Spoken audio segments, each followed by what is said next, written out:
সম্মানিত দিনী ভাই বোন, বাড়ির পিছন দিকে 2-1 গর্তের মধ্যে যে কবর মাটি মানুষকে রাখা হয় সেটার নাম কবর নয়। সেটাই যদি কবর হয় তাহলে তাকে যাকে বাঘে খেলো তার কবর কোথায়? কবরস্থানে যে কবরে মানুষকে রাখা হয় সেটাই যদি কবর হয় তাহলে যে আগুনে চলে গেল তার কবর কোথায়? মানুষ যে কবরে মানুষকে রাখছে সেটাই যদি কবর হয় তাহলে যে পানিতে ডুবে হারিয়ে গেল তার কবর কোথায়?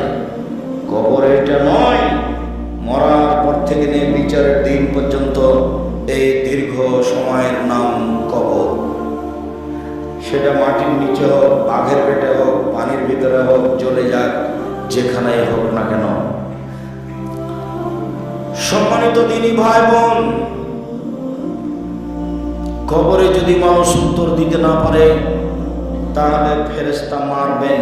যে ফেরেশতা মারেন চোখে দেখেন না, যে ফেরেশতা মারেন কানে শোনেন না, কানে বধির, চোখে অন্ধ, কোথায় বাড়ছে তার জানা নাই, কত জোরে লোকটা চিল্লাচ্ছে সে বুঝতে পারে না। আল্লাহর নবী বলছেন ইয়াসির সায়াতান, সে বাপ প্রিয় মারে করে চিল্লায়, ইয়াসমা মা বাইনাল মাশরিক ওয়াল মাগরিব, সারা পৃথিবীতে যত জীবজন্তু কীট পতঙ্গ পদার্থ জড় পদার্থ আছে সেও শুনতে পায় তার এই কবরের চিৎকার, কিন্তু মানুষ এবং জিন শুনতে পায় না। কিন্তু আপনাকে আমি বোঝাই কত জোরে মারে। আল্লাহর নবী বলছেন মারাই তো মানজারান কাত্তাল কাবর আফজামিন হো, আমার জীবনে আমি দেখিনি কোনো দৃশ্য যেটা কবরের চেয়ে আশ্চর্য হতে পারে। আমি মুহাম্মদ সাল্লাল্লাহু আলাইহি সাল্লাম জাতির উদ্দেশ্যে বলে যাচ্ছি, পৃথিবীর মানুষ শুনে রেখো, আমার জীবনে সবচেয়ে আশ্চর্য জায়গা হলো কবর।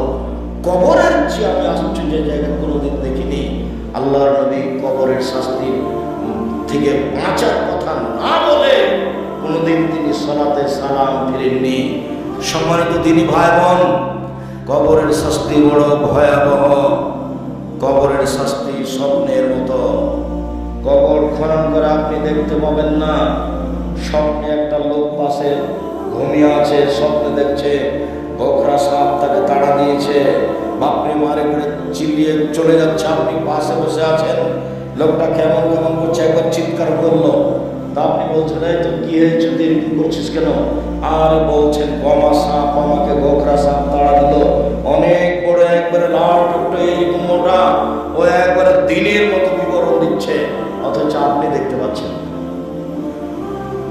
ওই যে মক্কার জনকে ইমাম বাড়ি থেকে বেরিয়ে মসজিদ থেকে বেরিয়ে একটা কবর খনন করে দেখলো, একটা সাপ লাশকে ধরেছে, এটা নগদ মিথ্যা কথা। কবরের শাস্তি কেউ দেখতে পারে না। কবরের শাস্তি মানুষের আয়ত্তের বাইরে। দিন রাত আল্লাহর নবী কবরের শাস্তি থেকে বাঁচতে চাইতেন। কবর যত কঠিন, কিয়ামত তার চেয়ে অনেক বেশি কঠিন। কিয়ামত যত কঠিন, জাহান্নাম তার চেয়ে অনেক অনেক অনেক বেশি কঠিন। মহান আল্লাহ বলেন আল কারিয়া, মহা দুর্ঘটনা। ওমা রাকাম আল কারিয়া, মুহাম্মদ সাল্লাল্লাহু আলাইহি ওয়াসাল্লাম আপনি বলতে পারেন মহা দুর্ঘটনা কি? আমি বলি ওমা রাকাম আল কারিয়া, আপনি কি বলতে পারেন মহা দুর্ঘটনা কি? ইয়াউমা ইয়াকুনু নাসু কাল ফারাসিল মাবসুস, কিয়ামত হচ্ছে যেদিন মানুষ হয়ে যাবে কীট পতঙ্গের ন্যায়। যেগুলো দেখছে এর কোনো বুদ্ধি বিবেক নয়, আগুনের বসে জ্বলে যাচ্ছে, মানুষ এরকম হয়ে যাবে। অর্থাৎ বলছে বালকালে মাহফুজ, পাহাড় হয়ে যাবে, ধ্বনিত তুলার নেই, ধুলা হয়ে উঠবে।